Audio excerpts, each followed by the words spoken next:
parts of Marion County still under that aerial flood warning advisory in effect until 1:45, because we have just been seeing these crazy downpours in the same area, kind of just lingering as we are watching kind of a cold front just up to our north.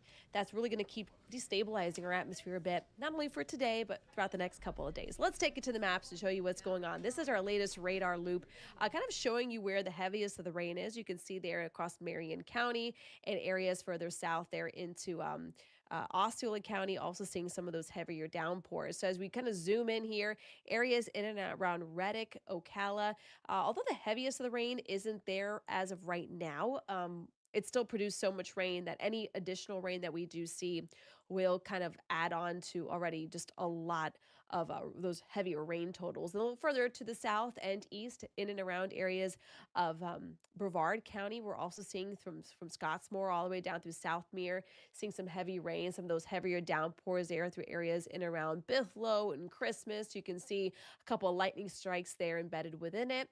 And as we travel a little further south into areas of southern Orange and Osceola County, look at the amount of lightning right now getting picked up in areas in and around Campbell, Kissimmee, Narcoossee. All of this rain, again, will continue throughout the next couple of hours. Hit or miss showers can't be ruled out.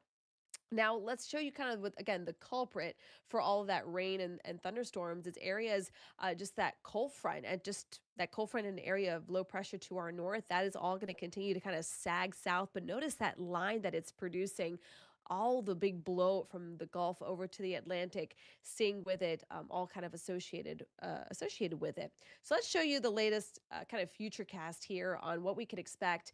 This is about 2 o'clock. That's kind of exactly what we're dealing with right now, give or take. But then notice how quickly everything just kind of expands and kind of widens out as the sea breezes come together. And that's really going to be the story. Let me kind of backtrack for you here and kind of give you a slow review of this. This is 4 or 5 o'clock in the afternoon. Meteorologist Jonathan Kekis will have his work cut out for him as he continues to track all these heavier downpours as the afternoon and evening progress. And then you can see by about 9-10 o'clock, that's when it looks like most of the rain will kind of fizzle out. Can't rule out the chance of a few passing showers. And then kind of early tomorrow morning, most of us should stay dry, and then we'll start to kind of tap into more of that action as we head into about 8-9 o'clock. So for those wondering kind of what the next couple of hours look like, kind of soggy, kind of unsettled. Heavier downpours will cause some flooding concerns, and that's why the Storm Prediction Center has pretty much highlighted all of Central Florida under the concern for scattered showers and heavier downpours. Overall, the next couple of hours, you can see here, we're going to see some of the heaviest of the rain moving into parts of Central Florida, and that's why we're really expecting to see some of the downpours expected about, 2 to 3 inches of rain falling per hour. So that's certainly going to be something we'll be watching pretty closely. As why we kind of widen out this radar view, Lisa, you can kind of see where the scattered showers are kind of right now. But again, we're going to see all of that continue to expand outwards into the afternoon. So about a 70-80% chance of rain can't be ruled out for today. So you know what? Honestly, the News 6 weather app is a great tool. I use it all the time. I wouldn't use it if it wasn't good. And it gives you the future cast of what you can expect as we progress into the afternoon. So again, really useful stuff there. It also alerts you if you enable notifications and those location services.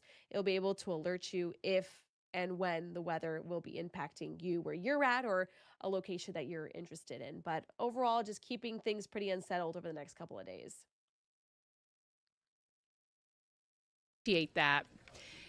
Now, last week and this week, we've been covering a story about a shark bite victim off of New Smyrna Beach. Turns out that victim was a surf instructor, and it happened as he was working with dozens of kids on the beach last Friday. The 18-year-old was bitten on his foot. News 6's Jana Manahalal spoke with the man who has a message for those people who may be a little scared to wade back into the water. And then all of a sudden, like, I just feel like something clamp on the foot and just like yank me off, like almost like a cartoon, just like in a millisecond, just I'm off the board in the water. Friday, June 18th started out like any other day for 18-year-old surf instructor Sam Hollis, but it quickly turned into a fight to keep his foot after a shark attacked him. I've been, surfing at the inlet where that's where most of the bites happen. You know, I've been there before and I've been bumped, I've been grazed, but nothing even comes close to what this felt like. Jackson Craw, the only friend to visit Sam in the hospital, shares his immediate reaction to hearing about the bite. It's crazy, but we both spent a lot of time in New Smyrna, so it's nothing we didn't expect. So it was cool after the fact to see, but I was terrified for him, honestly. But So you just came back from your first follow-up with your podiatrist. Yes. How did that go? Did he say anything that, to keep it elevated, to not keep it elevated? What's the next step for you? Next step is basically just rest. And he said number one thing was protein so that the muscle rebuilds, because I do have some areas where it's deep tissue damage. I asked Sam if he would do it all differently. If I had to do it again, I'd probably do it the same exact way, because, you know, I get to keep the foot, I get to run, I get to swim, I get to surf, you know, all in due time, of course, but I'm going to be a completely normal guy after I'm healed. So really, yeah, I'd do it all again if I had to get bit. New Smyrna locals regularly record between 5 and 10 shark bites each year, and Sam's was the 4th this year. Gavin Naylor, the director of the Florida Program for Shark Research, tells me in an email that because of a high level of wave activity, high amounts of bait fish, and the wave activity attracting more surfers, when a wave hits, it actually makes it harder for the shark to tell if what they're biting into is a bait fish or a foot, making New Smyrna Beach shark bite capital of the world. But Sam shares some words of advice for those too scared to hit the beach after the attack. But don't let fear keep you from doing something that you want to do. In Maitland, Jana Manahawal, News 6. So glad he got to keep his foot. We're going to take a quick break, but coming up, we're talking about childcare costs over the summer. If you're a parent, you know how expensive these weeks and this summer break can be for you. Also, though, there is a new skate park that's opening up, attracting some kids right now. And there is a new recycling program that's moving into Winter Garden. We're going to have the details on that right after this break.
Welcome back to News 6 Extra. At the beginning of the year, the city of Winter Garden ended its recycling program, saying it just cost too much money and most of the stuff was ending up in the landfill anyways. Well, that service is now coming back thanks to two friends who have just launched their own company. And as News 6 anchor Justin Wormuth shows us, they aren't city workers or part of some other big company. They're just two guys who really care about the community they live in. I'm your Winter Garden community correspondent, Justin Wormuth, here in the Stony Brook West neighborhood. Back in January, the city of Winter Garden stopped picking up recycling. So you might be wondering, what are these blue bins still doing on the end of driveways? Well, this is the story of two men who started Plant Street Recycling. Are you ready? They're not city workers, they're not part of some big company, they're just two guys who care about where they live. Looks like we've got like 3 or 4 in a row right here. Every Wednesday morning, Robert Montgomery and Corey Sims roll through the streets of Stony Brook West, picking up their neighbors' recycling. Hey, Robert, do we want to do glass in a separate one this week? Yep. Sims drives the truck, Montgomery rides in the trailer, jumping off at every stop. If we can get each house to a minute, we're gonna be in good shape. Sorting plastics, metals, paper, and glass right there on the curb. So this is HDPE, so that's very recyclable, and this is also very recyclable. And the cardboard, we'll smash that down later as well. When Winter Garden ended curbside recycling because it was costing them $1 million a year, there wasn't a plan B. Just a question from a child. My 10-year-old. Your 10-year-old? My 10-year-old said, can we move to a different city? I know my friends in this other city, they can recycle there. Can we move there? I'm like, no. We're gonna find the solution. That was in January, and by March, Plant Street Recycling was born. In the phase that we're at, it's all effort, it's all time, with no monetary return right now. So I have to make sure that I'm still providing for my family, and I'm running a full-time company outside of this one. For $25 a month, you get 2 bins per home, weekly pickup, and a belief that what's tossed out can still have value. What we're recycling is not wish cycling, it's real recycling. And we're able to make a difference, and some of the difference that we're making is actually in the local parks. And this is a really cool part of their service. So these guys are taking inventory of what they're collecting and really how much of it that they've collected. Eventually, that gets uploaded to their website so customers can have some peace of mind about where this stuff is going. So these are all our pickups today. And that's what kind of gives us our route. Right now, they have 50 homes on their list, all of them in Stony Brook West. But word is spreading fast throughout Winter Garden. We have hundreds of people now on our waiting list saying, go to the next neighborhood now, go to the next neighborhood. And we're being very purposeful with the way that we scale to ensure that before we go outside of this neighborhood, we're able to deliver the product that we're promising. Did it surprise you to see the overwhelming response? You know, I thought that we'd have a good response, but it surprised me the overwhelming response we had. And we just realized that we're not the only ones that want to see it succeed. The city wants to see it succeed, and everybody in Winter Garden does too. The system is simple, the work is not. Every item hand sorted, every bin inspected. If it's not labeled, I can't recycle it. I don't know if that is. Yeah, no, that's gonna go in the trash. Each week they learn. Oh my gosh, that's the best. It's funny to get excited about these little things like this now, right? They adapt. When you separate it, it's amazing. They sweat, and they hope it adds up, not just in pounds, but in purpose. There's an opportunity to leave a legacy and leave something behind to know when we're done that we actually made a measurable difference. And so that's very uplifting for me. I'm your Winter Garden community correspondent, Justin Mormouth, News 6. Love that. And hopefully one day they'll expand even more all across Central Florida. Well, if you're a mom or a dad or a child caregiver, you know how tough and how long the summertime can be. Those expenses add up, whether it's just trying to feed your kids or keep them entertained, or if you're putting them in summer camps, it all adds up. Many say for them, summer is actually more expensive than the holidays. I'm not surprised. News 6 producer Robert Brewer takes a look at this year's Schools Out spending report. I'm Robert Brewer with The Investigators, and school is out for the summer, and kids are loving it. But for parents, maybe not so much. Many of them say summer is even more expensive than the holidays. It's summer in Florida. The days are long, the sun is scorching, and so are the childcare costs, spiking over 300% during the break, surging from $70 to $300 a month. Parents are really struggling with that big cost increase over the summertime. Beth Klung-Payabal is lead research analyst with Savings.com. Their survey shows that more than a third of parents are stressed out by the summer sticker shock. Because it's not just childcare. Entertainment expenses are increased in the summertime. Our utilities are going up, so the money's got to come from somewhere. And unfortunately, sometimes that means we're using credit cards to cover that. And aside from credit cards, the study found that parents are taking on additional work, cutting back on eating out, skipping vacations, and most commonly saving in advance just like they do for the holidays. The holidays are a big time for people, and they save up for that all year long. And we have to think about summer that way too. Klung Payable also has some advice if you're still considering that summer trip. Traveling at the end of the season could possibly help you save money because those ticket prices are coming down right before school goes back. Now, before kids head back to the classroom, Savings.com also has deals on travel, summer essentials, and of course, back-to-school items. To see the full study and to get some other money-saving tips for parents, go to clickorlando.com. In Pine Hills, I'm Robert Brewer, News 6.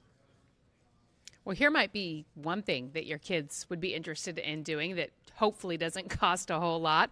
The city of Castleberry is getting ready to celebrate the grand opening of its brand new wheel park. It's already become a popular spot for skateboarders and BMX riders, but as News 6's Alex Cook explains, the city is hoping it will become a hot spot for the entire community. I'm your Castleberry community correspondent, Alex Cook, out here at Castleberry Wheel Park, where people can catch some air. We come out here probably once a day. We try to, sometimes twice a day. John Gow has been skating in Castleberry his whole life and now teaches his young children how to shred. He says before the wheel park, skaters had trouble finding spots to practice. Honestly, there wasn't much in this area. We had to drive probably 30 to 40 minutes to have a decent spot, or we would go and skate up the street on some street spots, and the police and the city don't really like that much because we're destroying the property. All we're doing is having fun, but we needed a place like this to be able to have our creativity. Castleberry City Manager Randy Newland says the project has been in the works for over 10 years and cost the city $12 million. He says it's worth it for the community, and it draws new people in from all over. We've heard stories of some people that came all the way from Colorado because they had heard about this new park experience. The wheel park has courses for all ages, skill levels, and types of wheels, from the BMX pump track to huge vertical bowls. The official ribbon cutting for the 10-acre wheel park happens this Saturday. There will be demos by pro skaters, giveaways, and fun events for the whole family. Until then, you'll find Gow and his kids tearing up the concrete. My favorite trick is whenever I'm riding up something, I like to jump on it. Probably just riding around the park and learning how to grind. I like to sled with Dad. It's the best feeling in the world to have all my little kids out here shredding with me, knowing that we're carrying on the sport and that our hard work of getting this skate park that we wanted as kids is not going to go to waste, and it will pay off. I'm your Castleberry community correspondent, Alex Cook, News 6. Looks like a lot of fun out there. Thank you for spending some time with us on this Tuesday afternoon. I'm News 6 anchor Lisa Bell. You can always get the latest headlines at clickorlando.com, and be sure to join us for our next newscast this afternoon starting at 4.